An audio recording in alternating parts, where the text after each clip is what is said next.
All right, guys, so we are making Cuban Mojo pork. It's a great family dinner. I can use this to be about 6 meals, and that is for my husband, my son, and I, so it makes a lot of servings. I use 4 oranges, 3 peppers. I normally use 1 yellow, 1 red, and 1 orange. That's to your preference, though. 1 onion, any color is fine. I've used a white this time. Then I say 6 garlic cloves. This is going to be kind of to your taste. If you want a little more or a little less, this is just about perfect for me. And I use a half a jar of the peppercini. I'm not sure if I'm saying this right, but you'll see what I mean. I've got some images for you guys too. And I get the big jar of that. Then I get the mild banana peppers, the small jar. With the cumin, cracked pepper, and sea salt, I really just coat the top, and the olive oil is just going to be about an inch on the bottom with vinegar to cover the 3 pounds of pork. Let's take a look at some of the ingredients now. You can see I've got the large jar and the small jars next to each other for comparison. These are everything that I really like to use. I get my cutting board out, and then first we're going to cut up everything. We'll walk through it step by step together though. Don't put your meat in right away though. That is a mistake that a lot of people make. When you do that, your meat will end up sticking to the bottom of your crock pot. It's going to be there all day. So definitely don't rush into this. So I do want to show you what meat we're using. I am using a couple different things. I like to do boneless. I've got a half butt roast and a loin fillet just because I like the mixture. And here's a closer look at those ingredients. We're going to get all these things out. They've all been cleaned and they're ready to go so that we can start right away. All right, so make sure good knife, clean crock pot. I am going to first and foremost drop about 1 inch full of olive oil into my crock pot. The crock pot is not on yet. I won't turn it off until I get all of the ingredients in there. So based on how much meat you use, that'll kind of determine how much you put in here. You can do 2 to 3 inches if you want even, but I like 1 inch.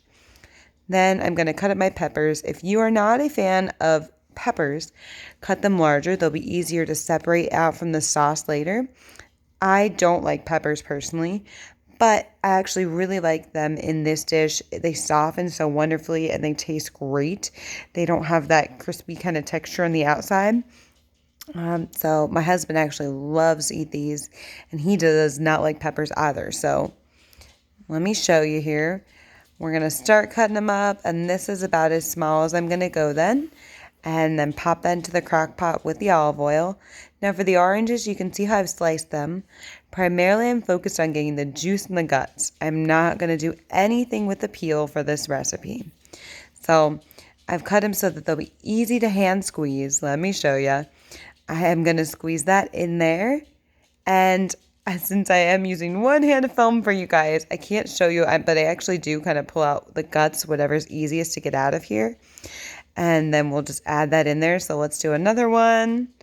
The primary focus here is to get that fresh juice. If for some reason you end up with seeds in there, it is a-okay. Here's what I have left normally. You can see I've torn away some of those bits of orange that's in there, but none of the peel is going to go in there. So you can toss this away or make something else with it. Your call.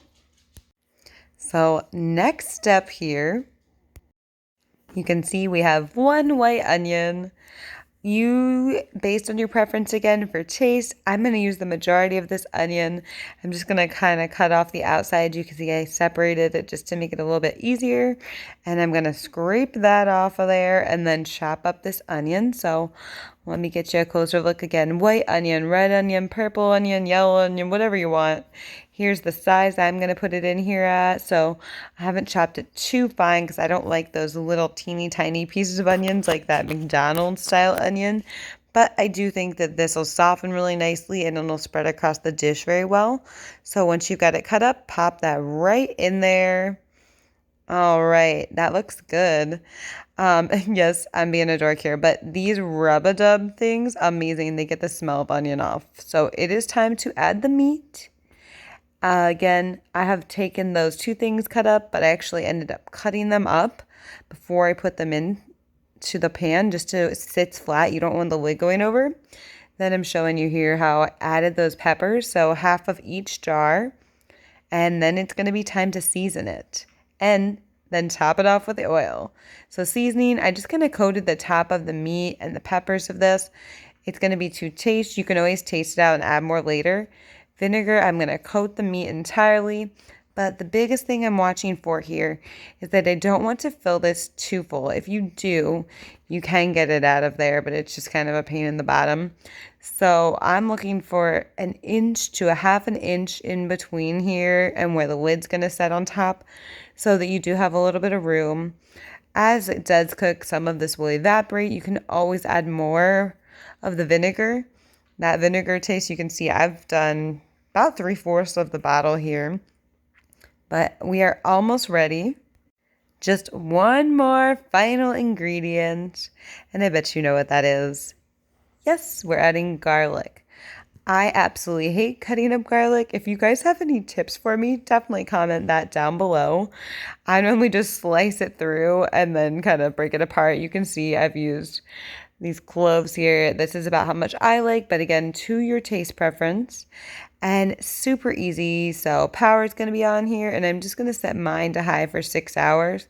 But I have also done on the 8 to 10 hour low, and it's fine either way. So once this is all cooked through, I'm going to put it on Hawaiian sweetbread slider buns with some of that ultra thin provolone, and use a big bowl with some big forks to just cut it up. But this is what we're looking at to sit for a while, and then let's come back and take a look later and see what we have. Voila! I have removed the meat. I left all the peppers and sauce in there, and I just want to take my forks then and spread it out and pull it apart. I'm literally just making some pulled Cuban Mojo style pork. So you can see there's still some big chunks in there. Just spread it apart with your fork, and that's about the consistency and kind of where I'm going for texture-wise. You can do it more, you can do it less, whatever you like. You also don't have to pull this. You could just slice it, but it will be kind of like a fall part at this point, which I love. It's just really good, and all the flavors really do soak in there. So let me show you what we've left with. All of my sauce is in that crock pot. And what I like to do is actually stick it into like a gallon jug and then put the peppers separately, but you store it how you like. You can freeze this, and I think you're really going to enjoy it. With a sauce, I normally keep this in the refrigerator for about maybe 2 weeks even, and you have a lot of extra. And then the meat, I will have it for 3 meals for that week, and then we'll freeze the rest. So I've got a couple, I think I told you I can make 6 meals out of this for our family. So let me know what you think. Put it down in the comments below. I hope you enjoy it. Bye guys.